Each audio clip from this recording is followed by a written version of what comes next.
No matter if points are gained or points are lost, there will be much to discuss. For analysis regarding tonight's Winnipeg Jets game, here are Dave Manouk, Ezra Ginsburg, and your host, Drew Mandel. The Illegal Curve post-game show starts now. Good evening, Winnipeg.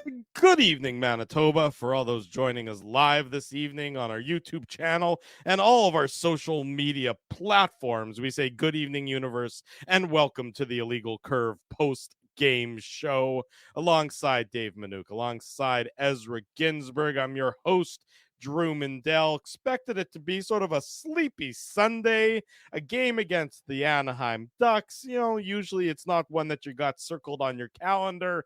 It's usually not one that you expect is going to generate a lot of headlines. Well, gentlemen, we were definitely in for a surprise because this is a headline game given all that occurred this afternoon in California. I guess it would be late afternoon in California, early evening here in Winnipeg. Nice to see both of you gentlemen on this Sunday. Happy What's up, boys? Continue. What is this? The fourth night of Hanukkah, if I'm not mistaken. Yep.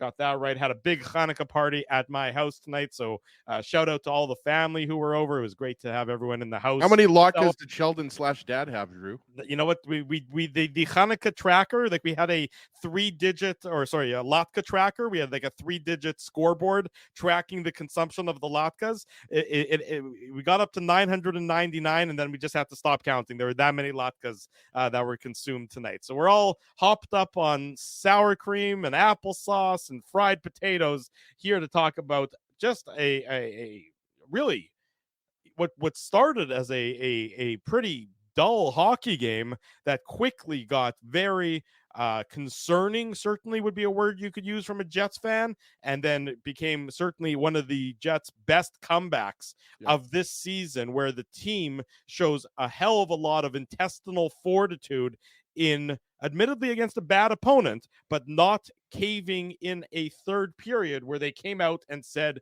no, we are going to still take on this victory and move into first place in the Central Division. Good to see you guys on this Sunday night. Yeah, what's up, boys? Thanks, everybody, for tuning in on this Sunday night. And you're absolutely right. I mean, you know, this win is definitely going to be overshadowed by the uncertainty surrounding Kyle Connor's injury, right? And, you know, everybody knows that it's his right leg and most likely his knee. But then the question becomes, is it a sprain? Is it a tear? We're not going to pretend to be orthopedic surgeons. I've been worked on by an orthopedic surgeon. I've torn my ACL and my MCL before in a Jewish Students Association floor hockey game. That was a good 15 or so years ago. But obviously, it was longer than 15 years ago there, big boy. Maybe 17 or 18 years ago. But the reality is, you know, Connor's going to miss some time. And, you know, it's a dirty hit. It was a 5-minute major and a game misconduct to Ryan Strome. You know, and I know we're going to be talking about this throughout the course of the post-game show. I don't like that Mark Scheifele drops his gloves there, because then you don't have Mark Scheifele for the 5-minute power play.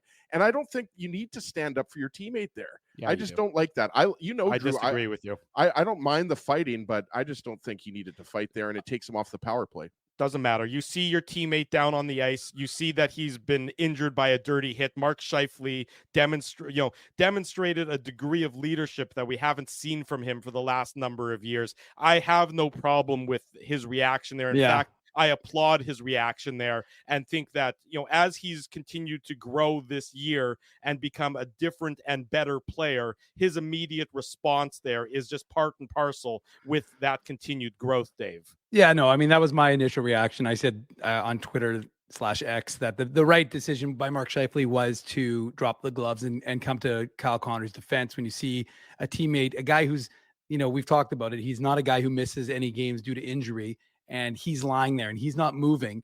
Your first reaction, I agree with Ezzy from a practical standpoint. You know, from a practical standpoint, you don't want to lose Mark Scheifele. I understand that element of it, but from a reactionary thing, which of course hockey is, you understand why he drops the glove immediately and, you know, goes. He doesn't know it's going to be a 5-minute major. In his mind, the refs could have missed the call or could have called it a 2-minute. So he's sending a message. So I think it's the right play, because I think you just, you know, he wears a letter. And he's got to come to the defense. You'd expect it from Adam Lowry. You'd expect it from anybody, really, Brendan Dillon. So I don't have a problem with it. I understand the rationale as is espousing.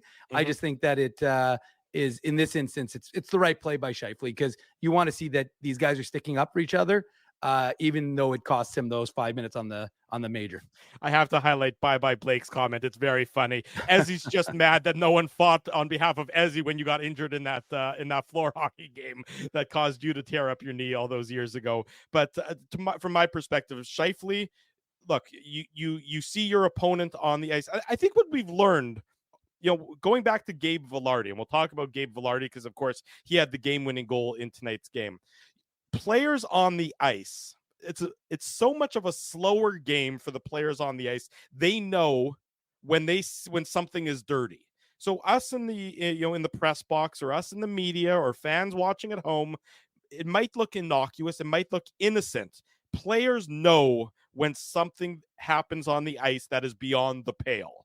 Mark Scheifele knows here that Ryan Strome sticks out his knee, right? Mark Scheifele knows that Ryan Strome has, I don't know that he tried to injure Kyle Connor, but you have to expect that when you stick out your knee, it can lead to an injury. Mark Scheifele knows that.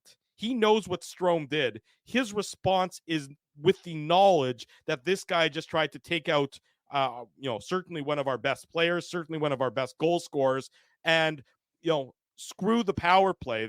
That will work. That's a separate issue, for later. And I understand where your perspective is, Ezzy, that had Scheifele been on the ice, perhaps the Jets get, a couple goals on what was a lame power play, a lame 5-minute major there. But in that reaction, in that moment, I think Mark Scheifele did what he needed to do. Think about all the nonsense that we heard out of Toronto when I can't remember even which Leafs player was injured on that hit, and nobody responded in kind. In this case, it's the flip side from the Jets' perspective, is they were spitting glass, and they responded quickly, and I do believe that carries over in coming back and winning this game. That they sagged certainly when the hit happened, and they sagged in that second period after they saw Connor and came to the realization that Connor wasn't going to be back. But then that third period, they came back with a proverbial burr in their saddle and said, we're not going to lose this game against a weaker opponent now that we're really pissed off about what that weaker opponent did. And kudos to the Jets for that, from my perspective, Ezzy.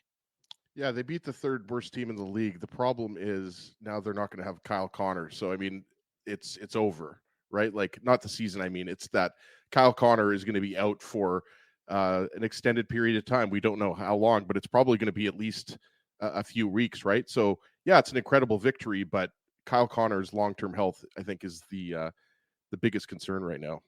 Yeah, there's no question that the long-term health of Kyle Connor is, and once the emotion of it all fades away, that's going to be what's difficult for the Jets to have to fill in that gap, because Gabe Vilardi coming back in the lineup, we've seen that Gabe Vilardi is not the same player he was, or not yet the same player he was before the knee injury. So who knows what the state of Kyle Connor is going to be, and the time will tell. We'll find out about that, if not tonight, then over the next couple of days, as the Jets, of course, continue on this road trip.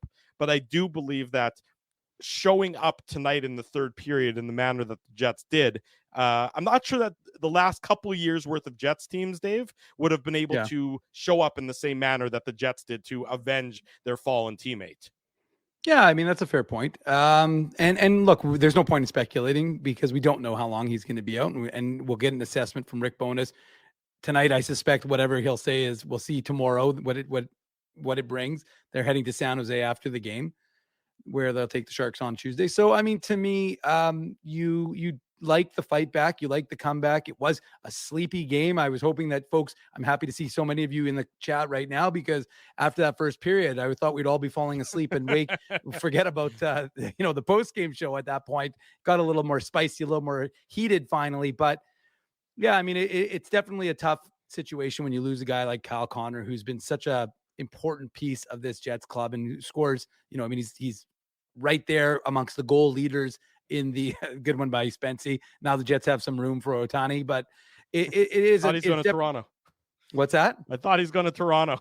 Well, potentially, but the fact is that it's tough, and we'll see what happens. But the mentality has to be that when a guy goes down, even a guy who's got 17 goals on your team, we'll see if the plug and play aspect of this Jets club can maintain. And that's what we're going to find out. And we don't know. We don't know the extent of that. This could be a stinger, it could be whatever. It could be simply precautionary, or it could be significant. So we'll find that out when we find that out. But for now, we have to look at the hockey game that we witnessed tonight in Anaheim.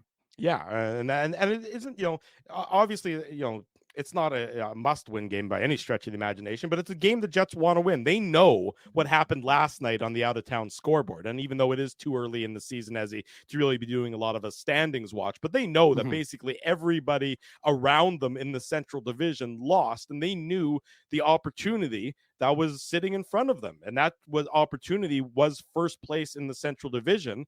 And, for a while there, especially in that third period when Anaheim took the 2-0 lead, it looked like it was going to be a combination of bad and worse for the Jets tonight. And you can say whichever one was bad, whichever one was worse between losing the game and losing Kyle Connor. But the fact that they were able to come back and now are atop the Central Division is something they can be proud of. I mean, you don't get any awards for it. You don't get any medals for it. But after 26 games, the Jets are the top team in their division. And that's something that I don't think any of us really were expecting to say at this point in time.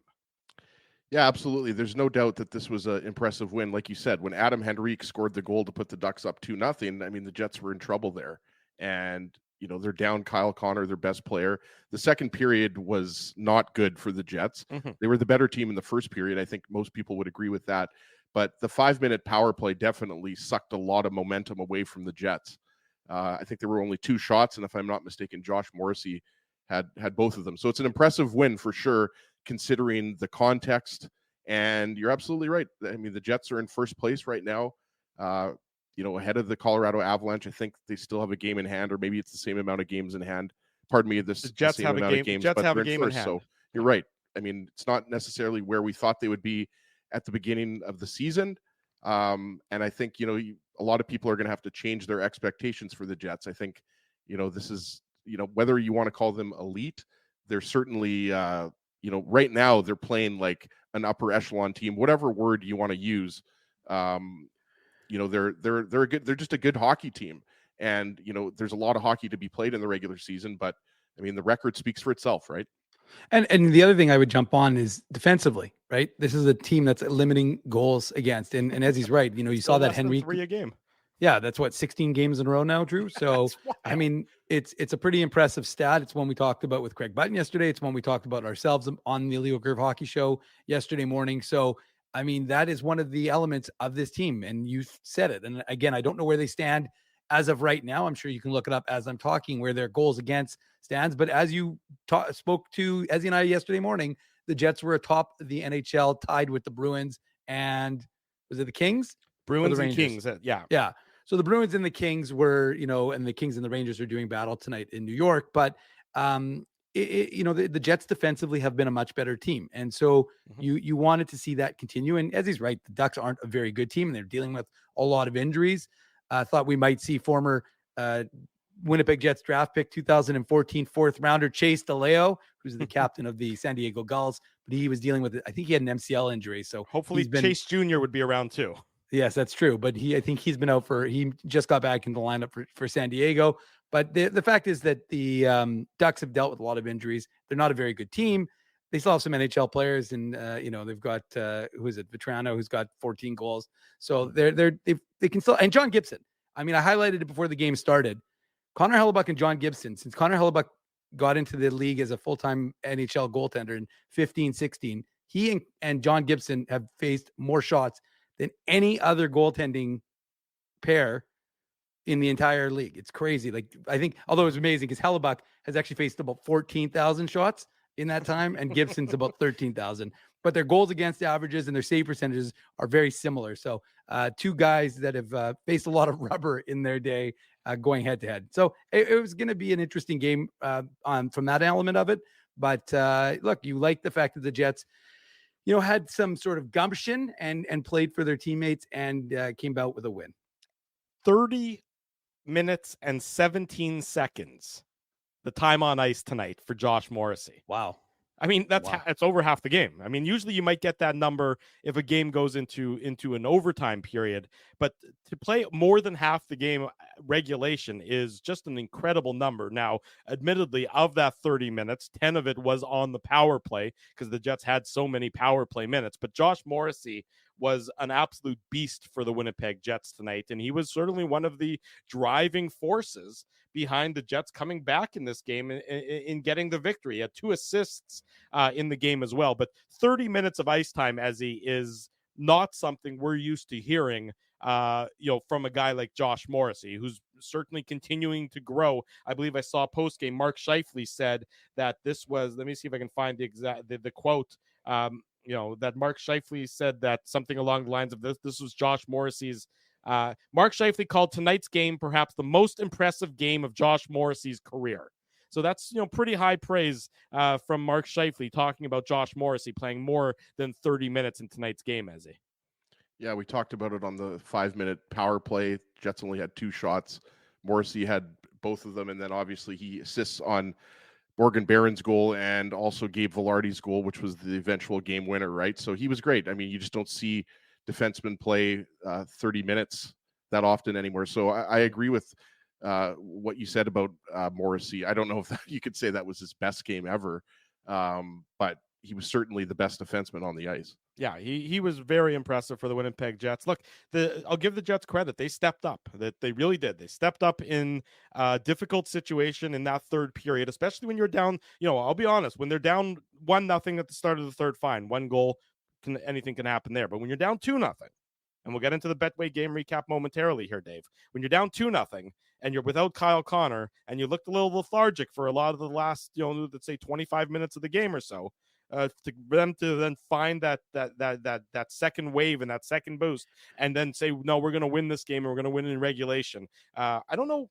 that it's not a turning point because the Jets have been on an upward trajectory all year long, Right. But it's certainly something that shows that this team has maybe a little bit more drive and a little more heart than some of the most recent squads.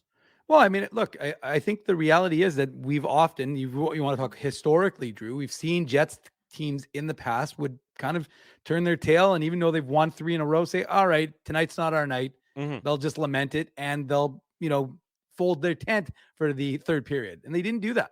And you're right. When that was 2-0, you're kind of like, oy, that's not going to be good for business. And yet they didn't. And, it starts with guys like Nino Niederreiter, of course, who's, got a nonstop engine. I thought David Gustafson again had another solid game, was very important in that second goal by Morgan Barron. So I think that was the other thing, right? You had those guys who were, pushing and not allowing the team to quit. And so that to me, and like you just talked about, Josh Morrissey playing over 30 minutes. I mean, it's this whole team is not a team that we're used to seeing. And I know that folks are waiting for the shoe to drop, that this is last year's team and they're very similar and you're going to see that, but I don't see it this year. I really don't see this year's team as last year's team. And Rick Bowness has been very fond of saying, what's happened in the past, man, it's in the past. But I'm kind of tending to agree with him now because we're not seeing, I mean, again, I know that last year we thought the same thing and the Jets record actually, well, now it might be about the same, but was better because they did go on a little bit of a run just around this point where they won 3 or 4 games in a row. And then they started to fold a little bit. But again, you just want to see that this team can just keep churning it out. And we'll see what they can do against San Jose on Tuesday. And again, big game with the Kings on Wednesday. No question about it. Rick Bowness, speaking to the media in Anaheim, Kyle Connor will be further evaluated tomorrow. So no formal update, no surprise there, no insight into what the situation is.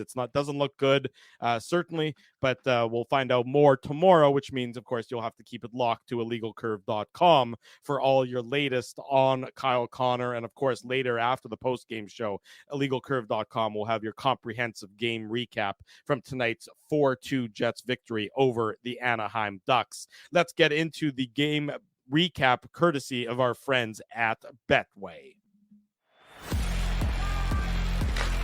The Betway game recap. Big thanks to our friends at Betway for their continued support of the Illegal Curve post-game show. If you're looking for a place to lay a wager legally, you should choose Betway, the most trusted name in sports betting. For more information and to bet your way, check out Betway. Big thanks to them for their continued support.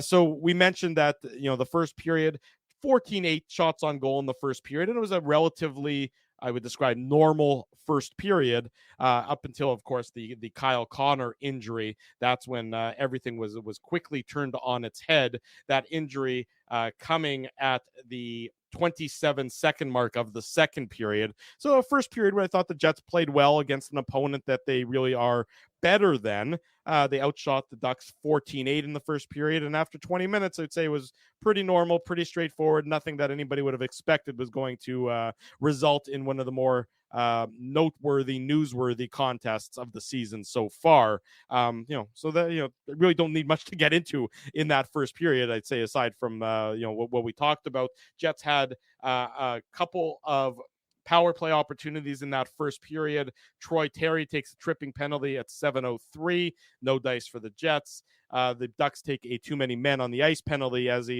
the 12:44 mark of the first period. Again, no dice for the Winnipeg Jets. Power play certainly wasn't good even before Kyle Connor got injured in that second period. Yeah, and I think, the goal that was scored in the second period, it's Neil Pionk is in the penalty box for holding the stick, and it's Troy Terry and Max Jones kind of playing catch to the right of Connor Hellebuck. Mm-hmm. And, a lot of focus was on Brendan Dillon here and how he goes down. And obviously, no problem with that play, right? Like, he's trying to disrupt. They've got a bit of the triangle going there. And, it's just a rebound, right? Like Alex Killorn, a guy that, kind of reminded me of Ryan Kessler, wearing the same number and the same type of player, obviously two-time Stanley Cup champion with the Tampa Bay Lightning. But yeah, look, it's just Troy Terry puts the puck on net, and Brendan Dillon is just a step behind Alex Killorn there, and he puts it behind Connor Hellebuck. And I think there was only about 10 seconds left on the power play. Yeah, so the power play goal for the Ducks comes at the 16:07 mark of the second period. You're absolutely right. There were exactly 10 seconds left. Neil Pionk was in the box for holding the stick. That second period, again, that injury to Kyle Connor, and that's certainly going to be the headline. Would be the headline. Sorry, let me just go on a bit of a tangent. If one of the top 5 goal scorers in the league goes down, and let's say that top 5 goal scorer's name is Connor McDavid or Austin Matthews or anybody that doesn't play on the Winnipeg Jets, Twitter, X, social media would be abuzz by the insiders. Okay. It happens for Kyle Connor, probably the least appreciated, greatest goal scorer in the NHL currently. Not a word. They took Sunday off and they kept Sunday off. It jumps out at you. It's all I'm saying. It's noticeable how when things happen here, and I know that it's the reality of being Winnipeg and being a small market and everything else, but it just, for whatever reason, it annoyed me particularly tonight that nobody from the great mecca of media in Toronto batted an eye at Kyle Connor going down on a dirty hit. And it's going to take, if maybe they'll notice tomorrow if there's not big news in Leafs land, but that bothered me tonight. Kyle Connor, never mind Winnipeg. Yeah. But Kyle Connor, as an elite goal scorer in the league, deserves better. The NHL. Are you saying that there's just been lack of attention, lack of tweeting about it? Is that what you're talking about? Yeah, I'm not sure what you're talking about. Unless you were watching tonight's game, and unless you're a Jets fan and a Ducks fan, you probably weren't watching tonight's game. Nobody has said... After that first period, I don't know how many Jets fans were still watching that game. Nobody has said word one about that injury. Not one of the... not one of the big, the capital M media. You're talking about guys. on Twitter, because TSN has it on their website. Yeah, but okay, I'm talking about Twitter, which is where a lot of people still go, for better or worse, for their sports news and for their immediate sports analysis. I think it's actually just bizarre because Kyle Connor is not just where he is currently behind Nikita Kucherov. He has been for quite some time one of the best goal scorers. So whatever subjective term you want to use, top 5, top 10, whatever. So to me, it is a little bit bizarre because it is a significant injury. Again, we don't know how long Kyle Connor is going to be out. It could be one game. It could be 2 games. It could be 2 months. We have no idea. So it's all speculation at this point. We have to wait until tomorrow. But yeah, it's bizarre. Yeah, I haven't been glued to Twitter or /X. Like, so I have no idea if, guys like Elliot Friedman, Darren Drager, Pierre LeBrun, I have no idea. I can't speak for them, but it is bizarre that they haven't put something out on social media. And to that, so while Drew was talking and you were finishing up your thoughts, I went to Dreger's. He did retweet that the Maple Leafs goaltender Joseph Woll is out week to week with a high ankle sprain, but that happened yesterday. But I'm saying that Dreger's been. Drew's right. That was yesterday. So no, I know, but I'm saying so he retweeted that yesterday, but nothing today, and I haven't checked Friedman. Look, I mean, guys, this is not breaking news by any stretch. When we remember Gabriel Velarde's comments about the injury that he suffered when Blake Lizotte, his former teammate, took him out. Yeah. And what was my comment? I was like, how the hell is that not making waves? Like, he basically called his teammate an idiot and said it was a stupid thing to do. And again, it reverberated here in this market, and in LA, it made a lot of waves, but elsewhere it just doesn't. And that's just the reality. And look, I mean, I think that the Jets, if we're going to bring this back to hockey, I think the Jets like having that chip on their shoulder. I think the Jets like having the disrespect, if you will. Maybe the fans and the folks in the chat, they also like that disrespect because, maybe that'll make the victories all the more sweet when folks in Toronto have to pay notice. But I mean, again, it is what it is, and that's just the reality. But hey, that's why you come to illegalcurve.com or the Illegal Curve Hockey Show or the Illegal Curve Postgame Show, because we have the Jets, the Moose covered inside and out. Breaking news: Ryan Reeves just took a dump. I think they're breaking into live coverage to talk about that. So 1-0 for the Anaheim movement. Yeah, 1-0 for the Anaheim Ducks. After 40 minutes, the Jets certainly looked a little lethargic in that second period, coming to the realization that they are going to be without Kyle Connor, certainly for the remainder of the game. The Jets PR team tweeted that out, and that was no surprise to any of us in the power play. Terrible 27th birthday present. Yeah, it was his birthday yesterday. So congratulations. Yeah, your knee has been taken out on a dirty play by a guy hanging on to his NHL career by a thread. And now the Jets just have to hope that Kyle Connor's knee is still held together by more than just a thread after that dirty play by Ryan Strome there. 1-0 for the Ducks after 40 minutes, and it gets from bad. Andrew, to hold worse. on. We should say the power play was anemic, and it's not just the 5-minute. It was the minors as well. The power play just didn't have it going on, and it was like. And the other thing I'm going to say, and I wonder what the people in the chat have to say about this, but like the ice, and I mean that obviously both teams have to play on the same ice, so it's not that this is a poor Jets thing, but the ice looked like it was terrible. And Morgan Barron blew a couple tires skating, and then you saw Ehlers at one point during the play was like fixing the ice. So it just seemed very unusual, and maybe that impacted the way, but the passing seemed off. Like it really didn't seem crisp from the Jets tonight. And so again, I think that's a function of maybe where they were playing a little bit. Maybe they were a little demoralized losing 81, but I also thought that the ice just didn't look fantastic. I would agree with your assessment there. There was a concert at the arena last night in Anaheim. That's why the Jets had to get dressed. What concert? It was a Christmas concert, apparently. I'm not sure who was performing. I'm not entirely sure who was on stage. I had no idea, Drew, that you were that in touch with what was going on in Anaheim. I think I saw it from our buddy Mike McIntyre, who's on the road trip. I admittedly was not keeping a close eye on the Honda Center events calendar, but Mike was able to pass along that nugget. That's why the Jets practiced at the Ducks practice facility, but they had to dress at the Honda Center and then board a bus to get, which is certainly very much a minor hockey sort of vibes, as Mike alluded to in his column or his article, which you can find, of course, on illegalcurve.com, linking to the article on the Free Press website.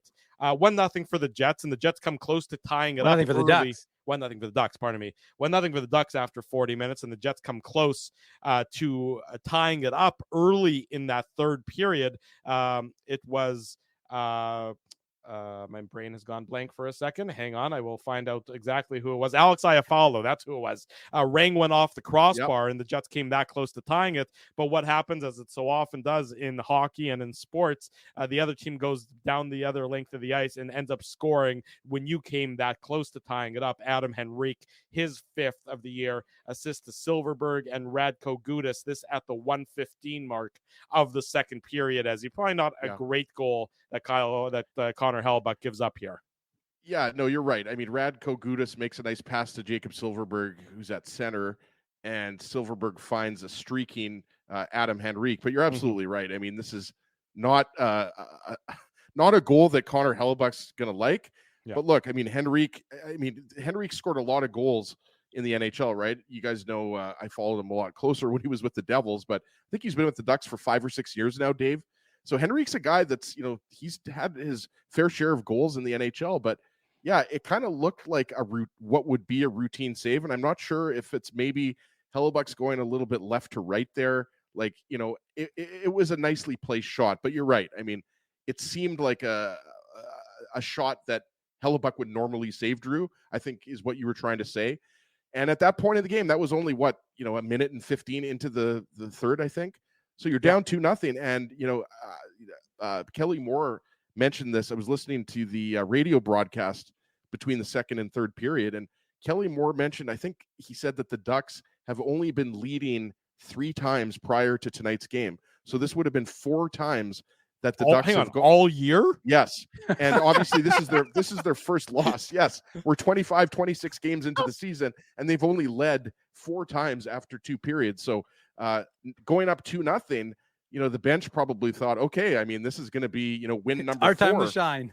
But, the Jets obviously fought back. But yeah, I mean, that was not, let's say, the prettiest goal that Connor Hellebuck has let in. No, but what was pretty, Dave, was the Jets' response to that goal. Yeah. And that's almost where they said, okay, enough's enough. We're going to get this one. And it takes all of 43 seconds later, Nino Niederreiter gets his 7th of the year, assist to Vlad Nemesnikov and Brendan Dillon. And this is just Nemesnikov with a really nice effort and a really nice play. And Niederreiter is exactly where you expect him to be, right in front of the goalie, right outside the blue paint. And it's on his stick and off his stick and in the net and out of the net so quickly that a lot of players barely had time to react and even notice that it actually was a good goal for the Winnipeg Jets, cutting the Ducks lead in half. Yeah, and look, there's a couple things that deserve kudos on this one. First of all, Vlad Nemesnikov coming back after missing the last 3 games, and he was talking to Dan Robertson during the first intermission and talked about just trying to get back into the flow of the game. And, it's not easy when you've missed some time. And obviously he hasn't played a game in December. So this was his first one. And so he's a very calculated player. You can see the way he kind of thinks the game as he's skating and he finds that spot. And so good on him to kind of go wide and get to the fault, use the wall, get into that deep into the Duck zone. And then you got to credit Nino Niederreiter because he basically goes right to the house with 4 Ducks around him and creates that enough space for himself that when he gives himself he gives himself that opportunity. He lets himself be there, I should say, for Vlad Nemesnikov to make that pass.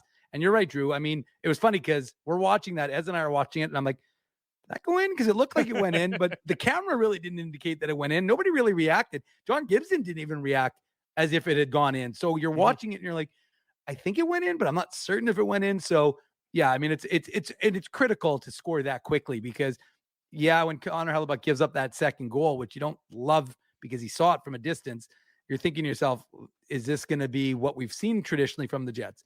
But instead, quick strike back. Now suddenly it's a 2-1 game, and you're thinking, well, the Jets are look, there's lots of time, even if they hadn't, because it was so early in the third. But still, you like that type of goal because then you have a feeling the Jets are going to start to find their game a little bit more. That's just straight up. And that's why Nino Niederreiter is beloved by a lot of Jets fans because that's a power move, right? That's just a power forward. Like, I think it was Cam Fowler, right? Dave, the defenseman that he beats to the front of the net there. I thought it was Fowler. But yeah, that's just a power forward move. And like you said, that's a huge goal to just, take some momentum back for the Jets. But yeah, great work by Nemesnikov, who starts that play kind of around center ice. And, puts a nice pass in front for Niederreiter, but just a great, I mean, there's no other way you can describe it by just saying, it's a great net drive by Nino. Yeah, it's a great net drive. It was actually, I think it was either Gudas or it was Vakanainen who were the defensemen on the ice for the Ducks on that one. But I can understand. Yeah. The point is you go to a spot where you're going to be in a dangerous area, but you also allow yourself to be in a good spot to receive the pass. Yep. There's you're going hard, but you're also going strategically hard. And that's just sort of what the veteran players are so good at doing, in as they get older in their career, is finding that proverbial soft ice that you hear talked about so much, so that even though you're in the dirty area, you're also in a position to receive the pass and capitalize on it. You're not putting yourself where you're not in a position to take advantage of a nice play and a nice pass, and that's what Nino Niederreiter is so good at doing. So Jets cut it to 2-1. They get a real good bounce back to the Ducks 2-0 goal, and then the Jets tie it up a little less, 3 minutes and 57 seconds later. So just under 4 minutes later, it is a tie game. Morgan Barron, again, you're going hard to the net. Yep. Morgan Barron getting his 5th of the year, assist to Josh Morrissey and David Gustafson. And this is, a shot from Morrissey that is just sort of sitting there. Nobody can really track it, but Morgan Barron is there fighting and winning a puck battle and sort of chipping it past John Gibson to tie the game up at 2, about just under 6 minutes into the third period.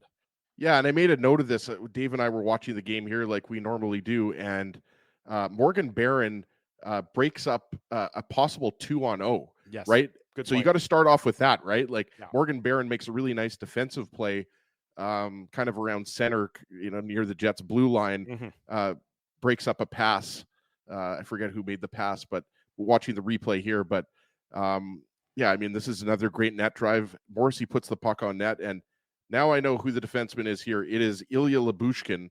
He just has the puck in his skates, and he just doesn't clear it. Right. So this is not a beautiful goal. Originally, I thought, Morrissey put the puck on net and kind of Barron deflected it in. But no, Ilya Lyubushkin is in front of John Gibson. Puck's in his skates, like I mentioned. He just doesn't clear it, right? And give Morgan Barron credit. Again, drives the net, goes to the net, and whacks it in. So again, who cares if it's a quote-unquote ugly goal? Tied the game up for the Jets, and that was a huge goal, right? We talked about it. The Ducks have not led a lot of games after 2 periods. They go, up 2-0. Now the game is tied. The Jets have all the momentum at that point. So good on Morgan Barron.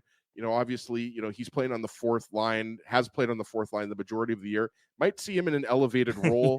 For example, if Nino Niederreiter gets moved up into the top 6, Morgan Barron might play with his old buddies, Adam Lowry and Mason Appleton. But yeah, just again, these are just kind of hard-working goals.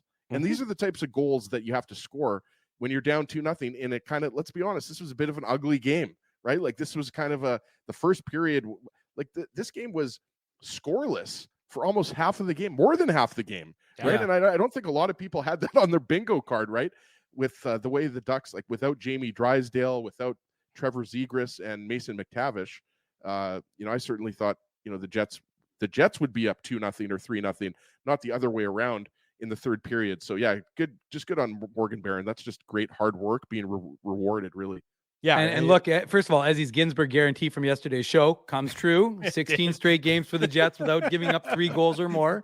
But the other person that you should call that deserves a kudos on this goal is David Gustafson, because he keeps the puck in at the Ducks line, then feeds it over to Josh Morrissey.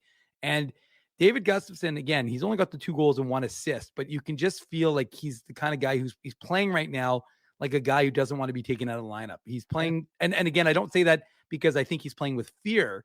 I think he's just playing like a very assertive, aggressive style that he knows is making him integral to the lineup, and one that's not going to see him casually removed when, and of course now with the injury to Kyle Connor, he doesn't have to worry about that as much, but you never know, right? And so actually Johnson-Fielby comes out with Vlad Nemestikov's return today, and you saw, I think, from David Gustafson again, more and more. We saw it in the last game. We talked about it as he talked about it. And I think he's continuing that in this game, in this season so far. So you like that. And suddenly it's a 2-2 game. And suddenly you're going, whoa, okay, well, this is more of what you're expecting from the Jets. And suddenly now they're in it to win it. They are certainly back tied up at 2s at this point of the third period. The Jets have all the momentum, though. I mean, again, you're playing against an Anaheim team that is fragile at the best of times because they're really not a good hockey team. So, and they know, these guys know when you're a good hockey team and when you're not a good hockey team, and they know that they're not a very good hockey team. So the Jets just need to keep the pedal on the metal and both teams had some chances. The Ducks almost retook the lead. The Jets almost took the lead. There was a couple loose pucks. I remember the Connor Hellebuck poke check. That was where I can't remember. Which was terrible defense by the Jets. Terrible defense, no question. It was atrocious. Yeah. I can't remember which Ducks player was basically in all alone, but Connor Hellebuck managed to outweight him and poke the puck away, because was it Max Jones? It might have been. I think that's exactly right, Ezzy. It certainly looked like, I was watching that happen. I'm like, okay, well, this looks like it's going to be a goal for Anaheim. Hellebuck, that was a game saver. I mean, it really was. I forget if it was a pure poke check or if it was him kind of just leaning his body forward. But what he did was he basically angled Max Jones out of a scoring chance, right? Because he never got a shot off. That's right. Well, he knew. He was like, I'm not letting Ezra Ginsburg be wrong. I can't give up a third goal. 2 is fine, but I'm not giving up a third. Yeah, look at Connor Hellebuck looking out for your best interest there, as he has no clue who I am. Yeah, well, that's not true. But chances at both ends. That was a big play by Connor Hellebuck, and then the Jets get the game-winning goal off the stick of Gabe Vilardi, and this, even though it's a tip, is our Seagram shot of the game. The Seagram shot of the game. Big thanks to our friends at Seagram's. I have a lot of cleaning I have to go do after the show ends, so I might as well do it while I have a little bit of a buzz on. So hang on. It was a small shot, but big thanks to our friends at Seagram's. I never, in my early 30s, I never thought that Drew, I'm in my early 40s now, by the way, for those who don't know, but I never thought that Drew would become a bigger drinker than me. Like, he's drinking the icy beer, he's drinking Fireball. Didn't see that coming, but. Well, sometimes we become degenerates at different points in our lives. You were a degenerate from the solid ages of about 14 to 39. And so I'm starting a little bit late. I'm a late bloomer, let's just say, things of that nature. Well, Fireball, I think I don't know if it was last show or a couple shows ago. I mean, it just goes down so smoothly. Yeah. So thanks. Shout out again to Seagram's for making my Fireball dreams come true. There you go. And for all the and for all the T-shirts that they gave all the folks that we distributed at the last show at Boston Pizza. Yeah, last Thursday at the live broadcast of Boston Pizza, our friends at Seagram's were kind enough to provide some swag that we were able to give out to all those who were lots in more. Dave is the swag king. Yes, Dave M always has swag. Dave M is never empty-handed. Like, if we're doing a live on location, Dave will have illegal curve mini sticks, illegal curve pucks. He'll have farmery stuff, Seagram stuff, something. He always aims to please. There you go. Exactly right. So our Seagram shot of the game goes to Gabe Vilardi, his first goal as a member of the Winnipeg Jets, and it's a game-winning goal. It comes at the 18-18 mark of the third period, assist to Josh Morrissey and Dylan DeMello. And this tip is just incredible.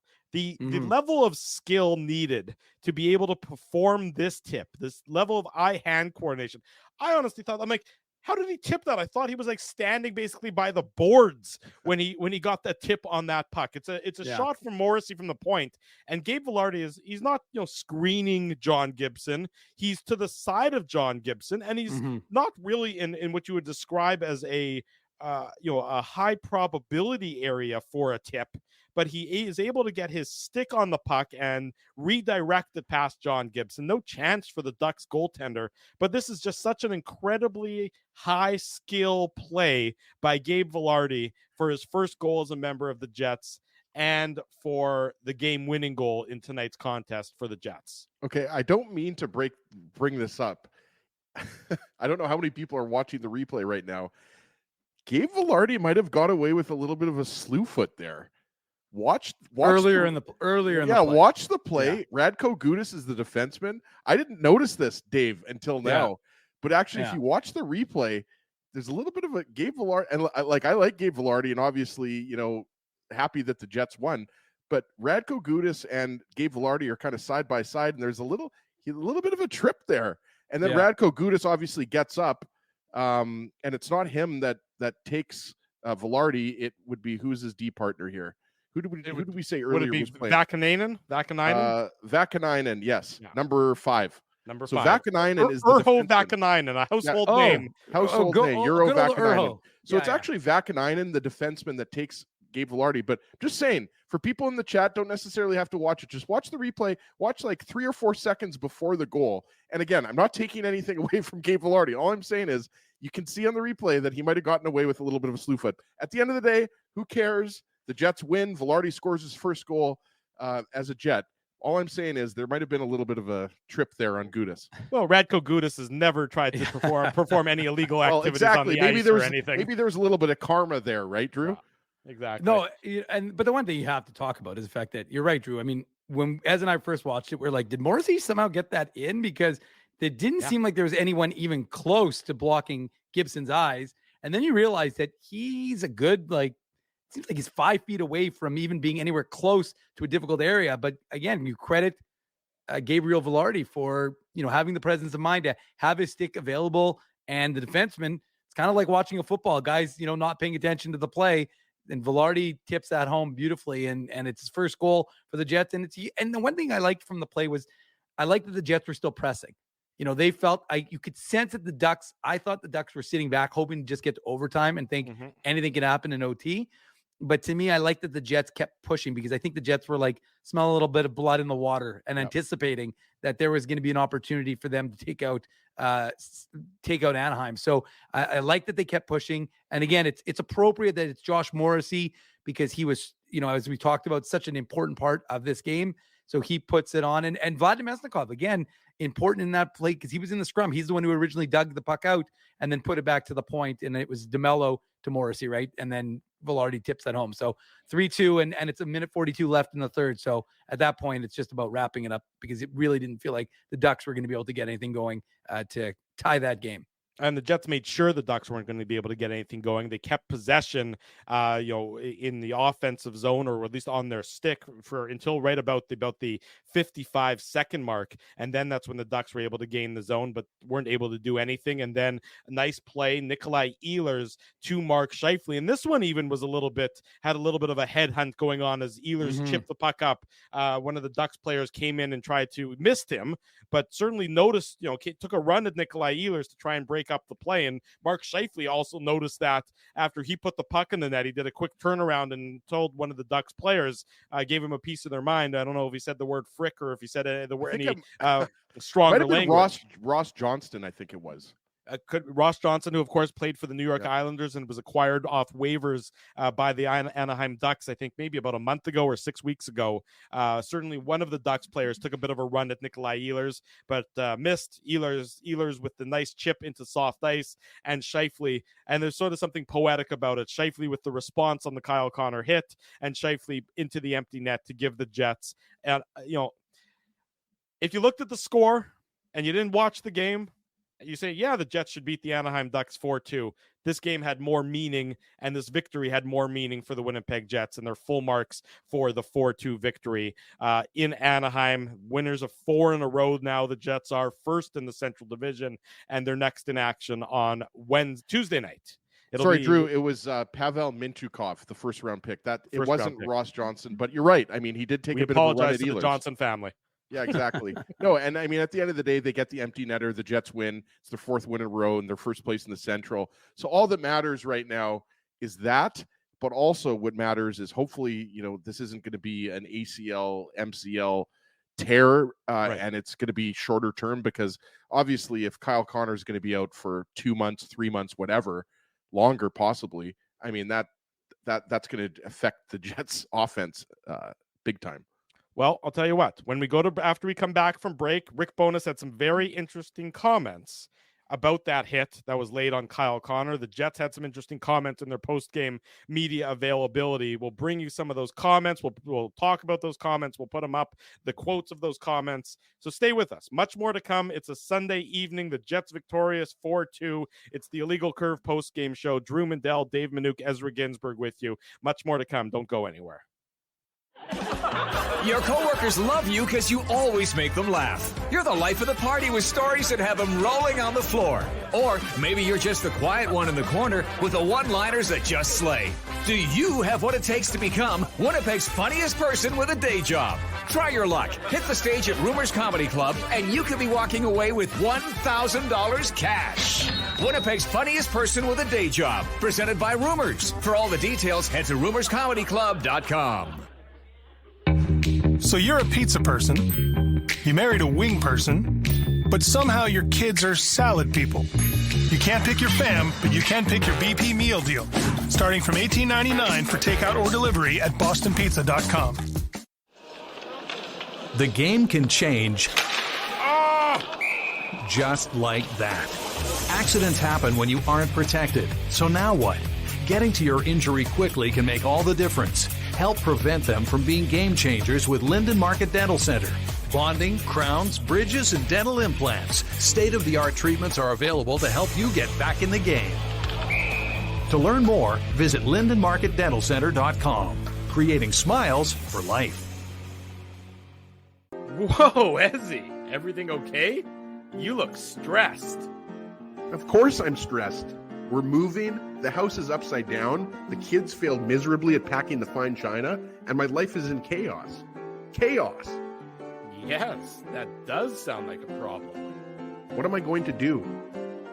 Ezzy, relax. Rolly's Transfer Moving and Storage is the answer. With 60 years of experience in moving Manitobans and a track record of exemplary customer service, one call to Rolly's and your stress is gone.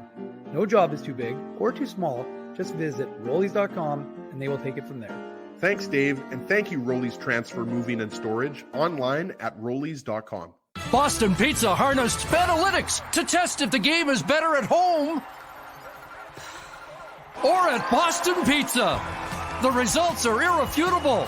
Catch the game at Boston Pizza, powered by Fanalytics. For 3 generations and over 80 years, Tough Duck has been making apparel that works and plays as hard as the people who wear it. From jackets to work boots and everything in between, Tough Duck's clothing can handle the harshest environments, even the illegal curve hockey show. Work to live, live to play. Visit toughduck.com.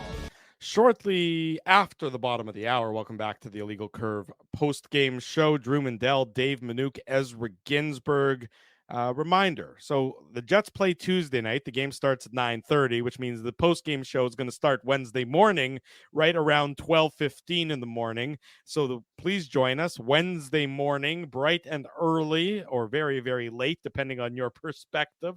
12:15, give or take, it'll be the post-game show after the Jets and the San Jose Sharks. And then just because it's not enough late nights in a row, we're going to do it all again on Wednesday/Thursday morning after the Jets and the Los Angeles Kings. Drew, we should be hitting up Frank and Mauro Zappia for some cappuccinos at that time of night. We're going to need them I for need the next couple espresso. I games. need double, triple espresso at that point in time. Espresso, I don't need a cappuccino. We're going to need a lot of caffeine for those late night games. Yes, there's no question we're going to need a lot of caffeine at that point in time. It's going to be a late night Tuesday and a late night Wednesday, so please join us then for post-game coverage after the Jets and the Sharks, and then the Jets and the Los Angeles Kings.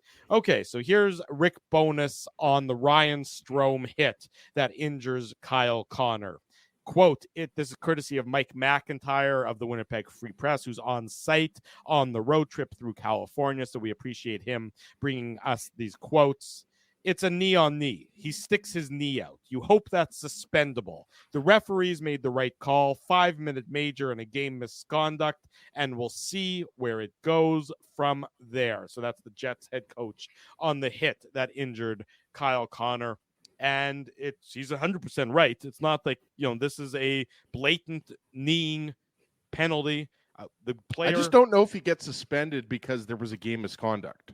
You have to, and again, Drew, I think, look, all things being equal, I think you could argue that's even more than a game, maybe even a couple games, 3 games. Mm-hmm. I'm just saying, I literally don't know if we're going to see supplemental discipline because, as we've talked about, it's really the NHL Department of what the hell is going on, right? Like nobody knows like what plays are going to get suspensions or fines. So Rick Bowness is 100% right. All I'm saying is like, I'm not going to necessarily hold my breath that there's going to be a 1-game suspension. There could be. I'm just saying I'm not going to hold my breath. I think that's fair. I think it's such a crapshoot to know what player safety is. I mean, look, we saw the whole controversy with hits recently, hits into the boards, right? And so you're like, one gets 0 minutes in penalties, another gets a 5 in a game. Yeah. There's no consistency, and so it's very difficult to know what the hell these guys are thinking half the time. And so until there is that sort of understanding that this is going to be what this type of when you again, it's funny if you just use the rule book, it's just the weirdest thing. You have rules, they're not hard to enforce. If you do this, you get this. If you do that, you get that. If it's determined that this looks like that, well, then you can you can account for it in that way. So these are the rules that the NHL has. Just follow the rules. And then because the problem is the worst thing that you can have is a situation where people are going, like the coaches and the players, we don't know what the hell is going to be, right? Yeah. And what you end up happening is guys take matters into their own hands, and then Evander Kane's claiming that Ryan Hartman is, dragging his skate across his face, and you've got other guys, like it becomes like, law of the jungle, because they're like, well, we don't trust the NHL to actually handle this, so we're going to take this into our own hands. And so it's an unfortunate situation in that regard because of the lack of transparency. I mean, like, honestly, those stupid videos that they put out with the monotone voice. Do they still do those videos? I don't know. I mean, the Jets haven't really been involved. I think the question is, Drew, does anybody watch those videos if they do put them out, right? And I think to Drew's point, Drew mentioned this, in the first few minutes of the show. The worst part about this is that Kyle Connor was on pace for a career high in goals. Yeah. And again, we don't know. He could be back. He could be back earlier than we think. I mean, we just don't know. So That's like right. it looks bad right now, and everybody's thinking worst case scenario, right? But we just don't know. But like, he could have, if he does stay healthy and play the majority of the games, we're talking about a potential 60 goal season. At the very least, he was on pace for, well 50. Over 50 goals, right? Sure. So it's just unfortunate because he's having such a good year. And, we were talking about this off air, like Connor, I don't think a lot of people realize how many games he's played. Meaning he doesn't miss a lot of games. That's what I mean. The last games he's missed were COVID related. I mean, he doesn't miss games due to injury. No. He's been a remarkably healthy player throughout the entirety of his career. And that part, part of being an exceptional player is being able to be counted on, is being reliably in your lineup. Mm-hmm. Jets, since Kyle Connor broke into the NHL, has been reliably in the Jets lineup, injury-wise. And now we're assuming he's not going to be there because of a dirty play. And until the NHL, and by NHL, don't confuse who I'm talking about. I'm talking about the owners of these franchises, because they are the NHL. They determine the path that the NHL wants to take. Mm-hmm. Till the owners, Mark Chipman in Winnipeg, you know who all the owners are. I don't need to go through them. Till the owners demand of the league office that the star players be put on a pedestal when it comes to injuries and preventing injuries, this is the kind of BS that is going to continue to happen. I don't think it should matter. I don't think it should matter if it's a star or just any player, to be honest with you, Drew. I mean, you just, again, it goes, no, I think it just goes back to the idea that you want consistency across the league. And the truth is, if you throw the book at a Ryan Strome for an intentional knee, if that's what it's determined to be, then maybe that kind of stuff, and a hefty fine and all that sort of thing, then perhaps you're de-incentivizing guys from being stupid and reckless. That's what you want. I don't really give a shit about the other stuff. It's more just this idea of just creating a consistent, and again, not if you want to appeal, if you think it's too harsh, too punitive, well, then you appeal it. But the reality is, if you put into place something that has teeth, and you cause these guys to miss enough games because they're reckless, guess what happens? Guys stop being reckless. You don't want to miss 20 games. You're going to stop being reckless. So make the punishments. And again, this has nothing to do with just a Jets injury. I wouldn't care if it was the other way around. Specific. I'm just saying, make the penalty harsh. And if you do, what ends up happening is guys don't do it. They learn these. It's the same as everything. And so what'll happen is Dave's right and Drew's right. I mean, like, they do have to protect their star players better, but they just have to protect their players better. Star players are included within that, obviously, right? Sure, but so they just have to be more consistent, and they have, like, it's, again, this is a shame because it was setting up to be a great goal scoring race between Austin Matthews, Kyle Connor, Nikita Kucherov, so on Sidney and so Crosby. forth. Frank Vetrano. Sidney Crosby has 15. Yeah. Vetrano has 14. Yeah. Brock, yeah. I mean, look, but John Chan's comment, I highlighted it on the screen here. The NFL realized that their bread and butter is with their star players. And their star players in the NFL, by and large, are the quarterbacks. So they have put in rules to keep their quarterbacks safe. And some of the rules are taken to a bit of an extreme, where you really can't tackle the quarterback or sack the quarterback hard anymore. But so be it. They know that the ticket-buying public wants to see great quarterback play, and that the game is better when their best players are on the ice and the scrubs are not injuring the best players. When Tom Brady got injured by Bernard Pollard, when he went at it with what at the time was a legal hit, tackling a quarterback at and below the knees. At the time, it was a legal hit. What did the NFL do in response? They said, we're banning that hit. And so quarterbacks can't get hit low anymore. Sure. And as a result, there have been a lot fewer instances of a quarterback but how do you being but out Drew, for the season? Fine, but how do you translate that to the NHL? Oh, hold on a second. We're going to have a special ref to monitor to make sure nothing happens to Kyle Connor or Mark Scheifele or Connor McDavid or Leon Draisaitl. You have to have a better standard of officiating. Well, that's what we're saying. So, I mean, again, like I said, it doesn't, again, I understand the NFL and the NHL are different games, obviously, and you can do that where you can institute a quarterback rule. But in the NHL, again, it comes back to what I'm saying, make the punishment punitive, make it difficult, make a guy miss. Again, like I said, we're seeing it in the chat. People are saying because players when they get suspended, it's without pay, right? But my point is that if Ryan Strome, and I know Ryan Strome and Kyle Connor are very different players, and it's not apples to apples in terms of removal. But for Ryan Strome to miss 5 minutes in a game, for Kyle Connor, who again he could be in the next game or he could miss the next 8 weeks.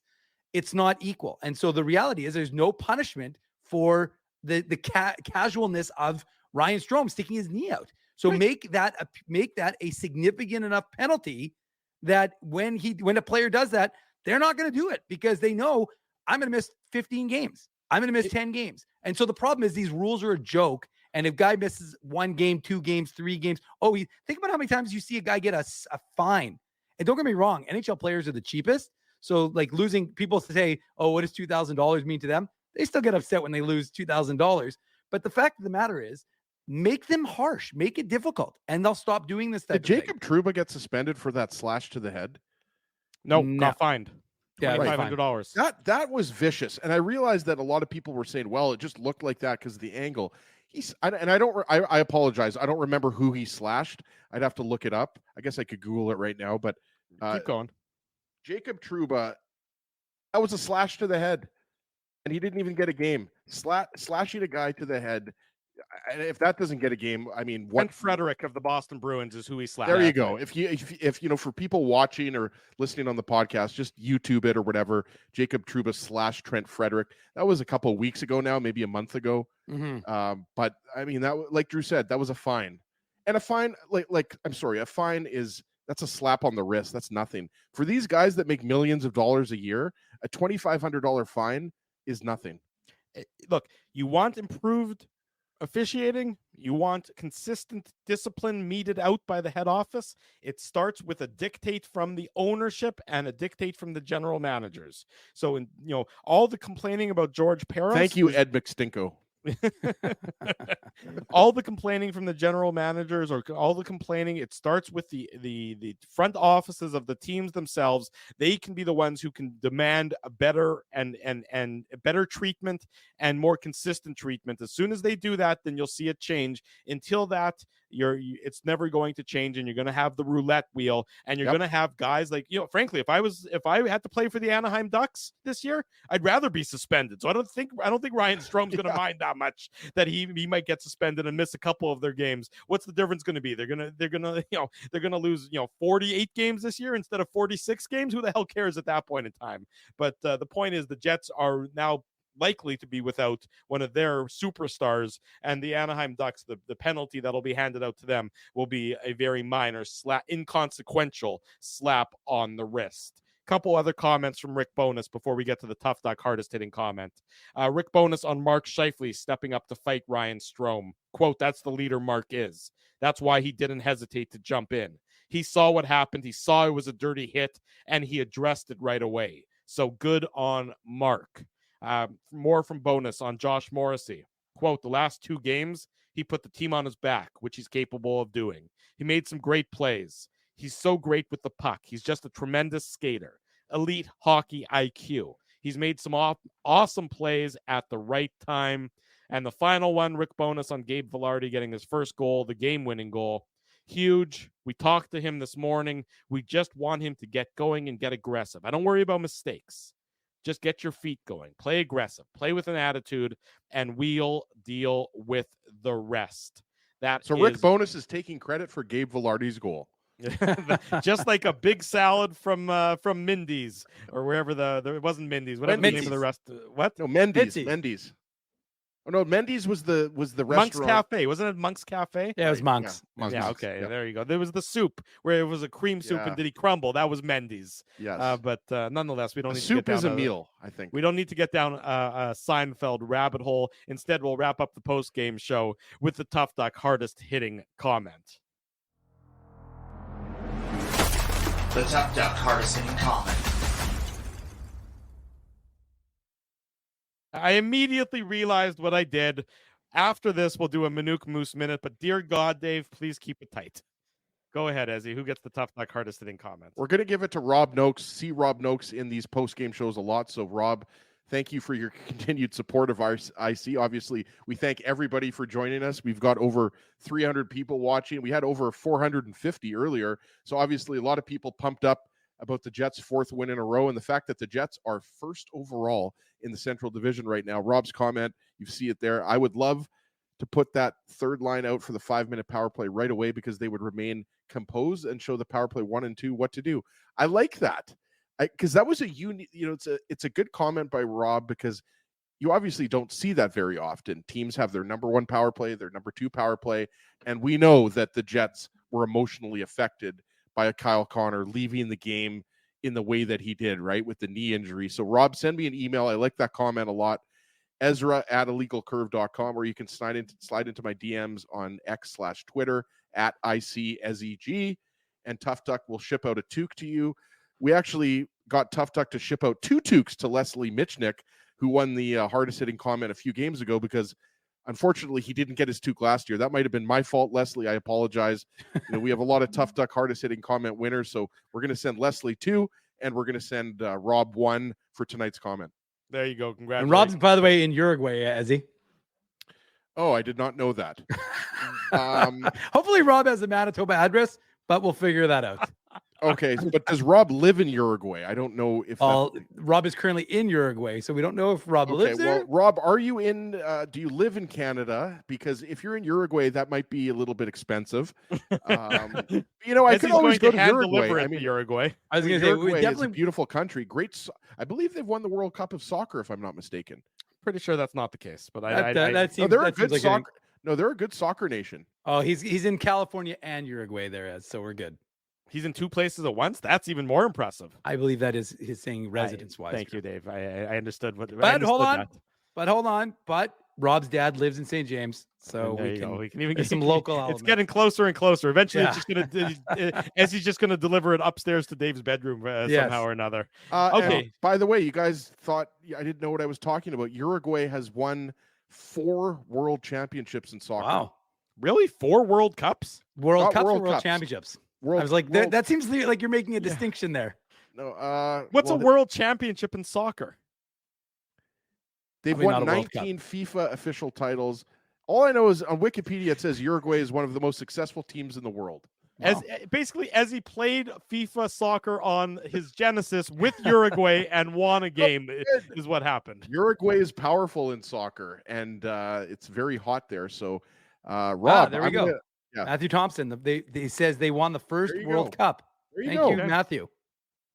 And then World Cups, apparently. IC3PO said two You cups. poo-pooed what I said, Mindell. I have my soccer knowledge. Yeah, it's a hell of a knowledge you have there. I'll tell you who's got some knowledge. That's Manuk, and he's got Moose knowledge. Let's wrap it up with the Manuk Moose Minute. Put on your antlers. It's time for the Manuk Moose Minute on the Illegal Curve Hockey Show.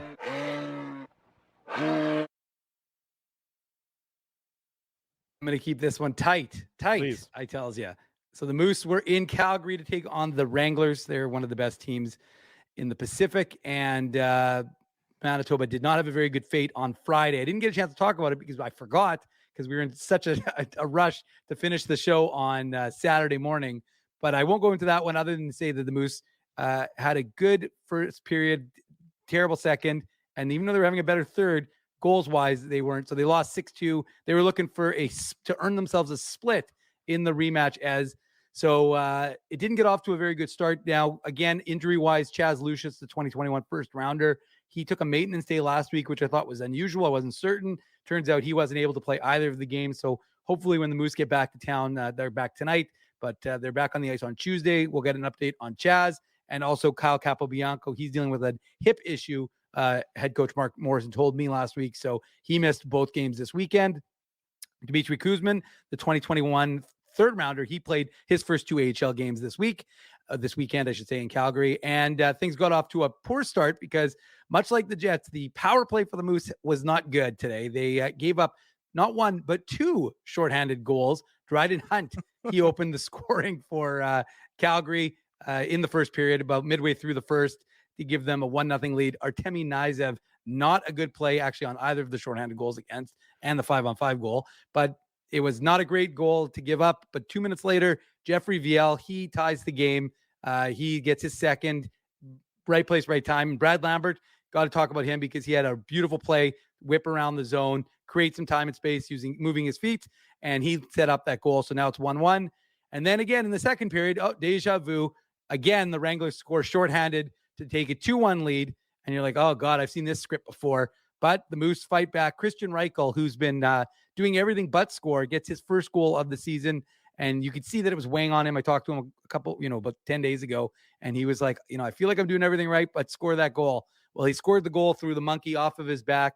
There was a lot of excitement. Originally, we thought Jeffrey Viel scored it, but Reichel, kind of like Velarde, got the tip, tied the game 2-2. Third period again, midway through the third, the Wranglers take a 3-2 lead, and you're like, well, that's not going to be good for business because you just didn't know if the Moose were going to be able to fight back. But sure enough, who again? Christian Reichel. 13 seconds after the Wranglers took the lead, it was 3-3. Both teams traded chances. Neither team scored during regulation, so of course it goes to overtime. In OT, who else? Brad Lambert, 2022 first rounder, and Big bad. Big Bad Brad. And let me tell you, it's on all of our socials, our Instagram, Twitter, blah, blah, blah, blah, blah. It'll be in the morning papers if you need links to it. He just wheeled from the Moose zone right into the Calgary end. And, 3-on-3, there's too much space for him. And he scores I think it was his 8th goal of the season. So now he's got up to 8 goals, 9 assists, 17 points. He's top 10 in rookie scoring right now in the AHL. His shooting percentage is unbelievable. I think it's like 17.4%. Remember, he's playing center now. So Brad Lambert, he was going all game. And the other player who I thought was really good was Nikita Chibrikov. And I know folks are asking me who I think will be recalled. I don't think either of them will, because I think what you're going to do is you're going to disrupt what they're doing right now with the Moose. And I know it's Kyle Connor, and potentially you want to give a player, replace that player with a guy in that similar mold. But I don't know that the organization wants to take that risk. I guess we'll see what it does in terms of how long Kyle Connor is going to be out. But to me, Lambert and Chibrikov and Jilkin and all those young guns are really learning the pro game right now for the Moose. So I don't know that you want to disrupt that. You could always recall a guy like Jeffrey Viel or Tom Donato or whatever. And again, it depends on how long Kyle Connor is going to be out. But right now, my guess is, my thought would be that they're not going to want to disrupt the Lamberts or the Luciuses or the Chibrikovs from what they're doing right now with the Moose. I could be wrong. Maybe Jeff Malott gets a call up. He's a goal scorer. He deserves it. He's playing very well. We just don't know. It depends on, again, Dave, if it's a short-term injury, the likelihood is lower. then Yeah. if it's a long-term injury, then sure. yeah, you might call up a goal scorer. But I mean, you know the Moose better than anybody, so I'll trust you, Dave M. But yeah, like I don't think we should necessarily hold our breath that Big Bad Brad's going to get a call up, because he's doing really well with the Moose right now. Well, and remember, and it's worth noting, Brad Lambert's playing as a center. So are you going to disrupt the idea of developing as a center to put him as a winger in replacement of Kyle Connor? Like, again, and the other thing is also is that that's a ton of pressure. Like guys, Brad Lambert isn't Kyle Connor. He's fast. He's not Kyle Connor. Kyle Connor's played, Ezzy, what are we on right now? 7-8 years of pro for Kyle Connor. Right. So you're not going to put Brad Lambert into Kyle Connor's skates, metaphorically speaking, and expect him to fill that exact same role just because he's fast. So again, my feeling is you're going to leave Brad Lambert at center with the Moose, continuing to play 20-something minutes a game and developing the way he's developing. Same with Nikita Chibrikov, who's developing nicely. He's even higher than Lambert in terms of points. I think he's got, he might be one back because Lambert had a goal and an assist today. But the point I'm making is that I just don't think you're going to want to disrupt their development when, as he said, you can pull up a Malott, a VL, a Toninato, or whomever, even a Reichel, and get a guy who's going to go into that mold. Again, not the same level as Kyle Connor, but you may not want to disrupt things the way things are going down with the Moose and up with the Jets. There you go. There's the Manuk Moose Minute recapping everything going on with the Manitoba Moose. Want to remind people, Saturday morning, the Illegal Curve Hockey Show, 9 a.m. We're going to be live on location at Farmery Brewing. Dave's wearing the hat. I'm drinking the beer. As he's wearing the hoodie. As he's wearing the hoodie. Yeah, there you go. That's coming up Saturday morning, 9 a.m. We're going to be at number 2 Donald Street.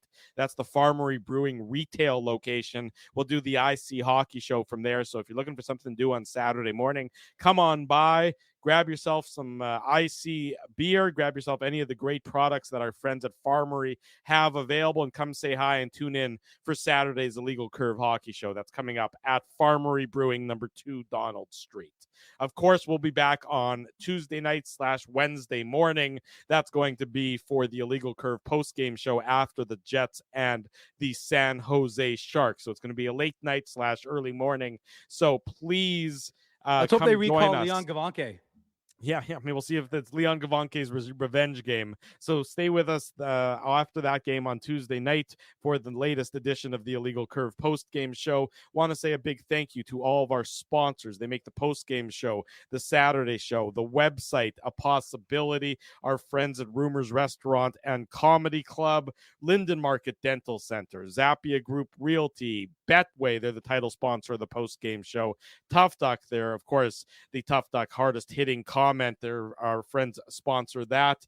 Boston Pizza, Seagram's. I took a shot of Fireball in honor of our friends at Seagram's. Rose Transfer and Farmery Beer support these fine businesses because of their continued support of Illegal Curve Hockey. Thanks to all of you for joining us. Jets win 4-2 tonight in Anaheim. LegalCurve.com has got your latest Jets news. It'll have an update on Kyle Connor just as soon as it's available, and it'll have all your post-game coverage coming up. If you haven't already done so, smash the like button, subscribe to the YouTube channel, leave us feedback on YouTube, leave us feedback on iTunes, leave us feedback on Google Podcasts, leave us feedback everywhere and anywhere you can leave us feedback. That's what we ask of you. Big thanks to everyone for joining us. For Dave Manuk, for Ezra Ginsburg, I'm your host, Drew Mandel. Until Tuesday night / Wednesday morning, we wish you good night and good luck. And thanks for watching the Illegal Curve post-game show. Thanks for listening to this broadcast from Illegal Curve Hockey. For more great Illegal Curve content, subscribe to the Illegal Curve YouTube channel, follow at Illegal Curve on Twitter, Facebook, and Instagram, and visit your online home for hockey in Winnipeg, illegalcurve.com.